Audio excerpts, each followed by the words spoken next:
नमस्कार, आप देख रहे हैं देश रोजाना। मैं हूं बेनजीर हाशमी। बुलेटिन में शुरुआत करेंगे दिन भर की ताज़ा हेडलाइंस के साथ, फिर बात करेंगे हरियाणा की बड़ी और खास खबरों की। पश्चिम बंगाल में लागू नहीं किया जाएगा। उन्होंने कहा कि जब तक पश्चिम बंगाल में ममता दीदी है, मुस्लिम समुदाय की संपत्ति की रक्षा करेगी। केंद्रीय कैबिनेट की मीटिंग में बुधवार को कई अहम प्रोजेक्ट्स को मिली मंजूरी। केंद्रीय मंत्री अश्विनी वैष्णव ने बताया, आंध्र प्रदेश और तमिलनाडु में तिरुपति से कटपटी तक 104 किलोमीटर की सिंगल रेलवे लाइन को डबल लाइन में बदला जाएगा।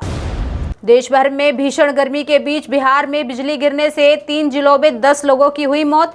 आज 4 जिलों में ओले गिरने का अलर्ट और 27 जिलों में हल्की बारिश होने की संभावना।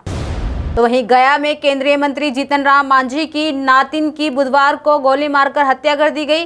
मृतिका की पहचान सुषमा देवी के रूप में हुई। सुषमा पूर्व सीएम के भांजे की बेटी थी।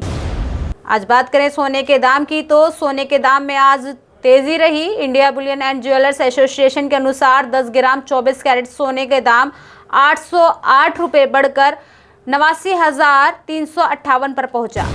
तो ये थी दिन भर की ताज़ा सुर्खियां। बात करते हैं हरियाणा की बड़ी और खास खबरों की। गुजरात के अहमदाबाद में हो रहे राष्ट्रीय अधिवेशन के बाद अब हरियाणा में कांग्रेस के अच्छे दिनों की शुरुआत होने की संभावना है। दरअसल आपसी गुटबाजी से जूझ रही कांग्रेस को उम्मीद है कि गुजरात अधिवेशन के बाद हरियाणा कांग्रेस विधायक दल के नेता का नाम घोषित किया जा सकता है। वहीं हालांकि 2 बार चंडीगढ़ प्रवास पर आए हरियाणा कांग्रेस के प्रभारी BK हरिप्रसाद स्पष्ट रूप से कह चुके हैं कि विधायक दल का नेता घोषित करना कांग्रेस हाईकमान के प्राथमिकता में नहीं है।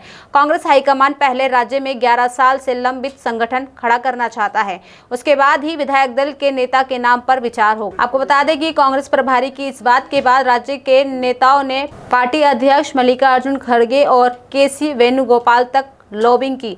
कांग्रेस के शीर्ष नेतृत्व को ये समझाने की कोशिश की गई कि आखिर विधायक दल के नेता का नाम घोषित करना क्यों जरूरी है। आपको बताते चले कि विधानसभा में 2 बार कांग्रेस बिना विधायक दल के नेता के कार्यवाही में शामिल हो चुकी है और दोनों ही बार उसे सत्ता पक्ष के निशानों का सामना करना पड़ा। वहीं कांग्रेस नेता की आपसी गुटबाजी के चलते हाईकमान पूर्व मुख्यमंत्री भूपेंद्र सिंह हुड्डा को विधायक दल का नेता नहीं बनाना चाहता, लेकिन इस सच्चाई से मुंह नहीं मोड़ा जा सकता। पंजाब और हरियाणा हाईकोर्ट ने हरियाणा कर्मचारी चयन आयोग HSSC को TGT की नियुक्ति पत्र जारी करने रोक लगाने का आदेश दिया। दरअसल खंडपीठ आयोग की कार्यप्रणाली का कड़ा रुख अपनाते हुए 50,000 रुपये का जुर्माना भी लगाया। आपको ये भी बता दें कि ये जुर्माना आयोग के सचिव पर लगा था और उन्हें जेब से भुगतान करने को कहा गया था, लेकिन बाद में सचिव को इससे मुक्त कर दिया गया। आयोग ने 1 साल पहले हरियाणा में TGT के विभिन्न विषयों के लिए भर्ती प्रक्रिया शुरू की थी।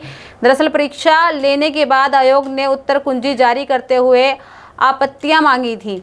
उम्मीदवारों ने निर्धारित समय में आपत्तियां दर्ज करवाई, लेकिन आयोग ने परिणाम घोषित करने के बाद ही अंतिम उत्तर कुंजी अपलोड की। इसके बाद कुछ उम्मीदवारों ने अंतिम उत्तर कुंजी पर सवाल उठाते हुए हाईकोर्ट का रुख किया। वहीं हाईकोर्ट ने आयोग से आपत्तियों के निपटान की मूल रिपोर्ट मांगी तो केवल फोटोस्टेट प्राप्तियां ही पेश की गईं। इससे नाराज होकर खंडपीठ ने आयोग के सचिव पर 50,000 रुपये का जुर्माना लगा दिया। बाद में सचिव ने कोर्ट को बताया कि मूल रिकॉर्ड अध्यक्ष के पास था। इस पर सचिव को राहत दी गई और आयोग को निर्देश दिया गया कि वह ये राशि 1 सप्ताह के भीतर ही जमा करे।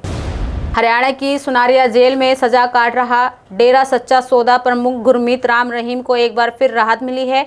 हरियाणा सरकार ने उसकी 21 दिन की फरलो मंजूर कर ली है, जिसके बाद बुधवार सुबह यानी आज कड़ी पुलिस सुरक्षा के बीच जेल से निकाला गया।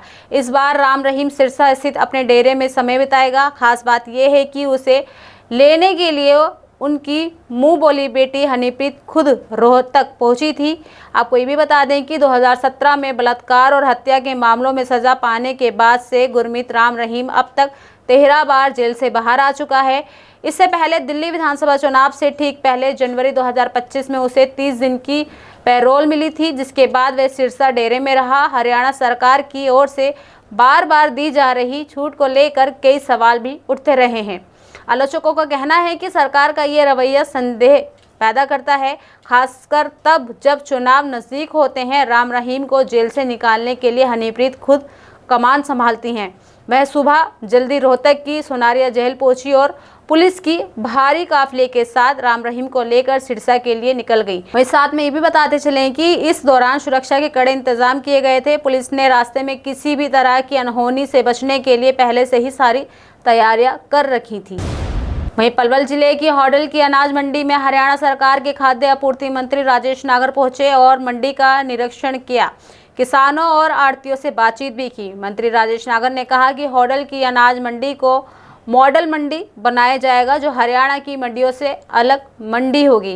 उन्होंने कहा कि मंडी में अभी अनाज के उठान में दिक्कत आ रही है। इस बारे में जिला उपायुक्त डॉक्टर हरीश कुमार वशिष्ठ को निर्देश दिए गए हैं कि उठान की व्यवस्था को जल्द ही सही किया जाए। मंत्री ने यह भी कहा कि होडल की मंडी ने 2,15,000 क्विंटल की सरकारी खरीद हो चुकी है और खरीद सुचारू रूप से चल रही है। राजेश नागर ने कहा कि बहुत ही जल्द होडल की 99 एकड़ अनाज मंडी मॉडर्न मंडी बनाई जाएगी, जो हरियाणा प्रदेश की सबसे अच्छी मंडी होगी, जिसमें किसानों के लिए आधुनिक विश्राम गृह, पीने के पानी की व्यवस्था, बिजली पानी के अलावा अन्य सुविधाएं उपलब्ध कराई जाएंगी।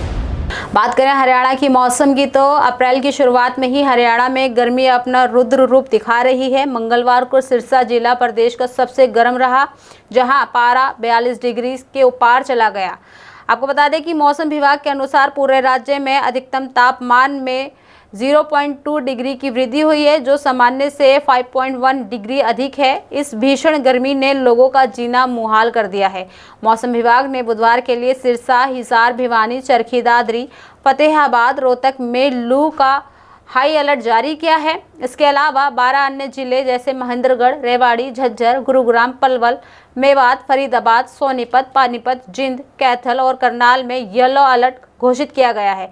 वहीं पंचकुला, यमुनानगर, अंबाला और कुरुक्षेत्र को ग्रीन जोन में रखा गया है, जहां स्थिति अभी नियंत्रण में है। तो ये थी दिन भर की ताज़ा सुर्खियों के साथ हरियाणा की बड़ी और खास खबरें। कल फिर होगी मुलाकात ऐसी ही खास खबरों के साथ। तब तक के लिए बने रहिए हमारे साथ और देखते रहिए देश रोजाना। नमस्कार। हमारे साथ जुड़े रहने के लिए देखते रहिए देश रोजाना का YouTube चैनल सब्सक्राइब कीजिए। साथ ही देश रोजाना की खबरें सबसे पहले देखने के लिए प्रेस कीजिए बेल आइकन।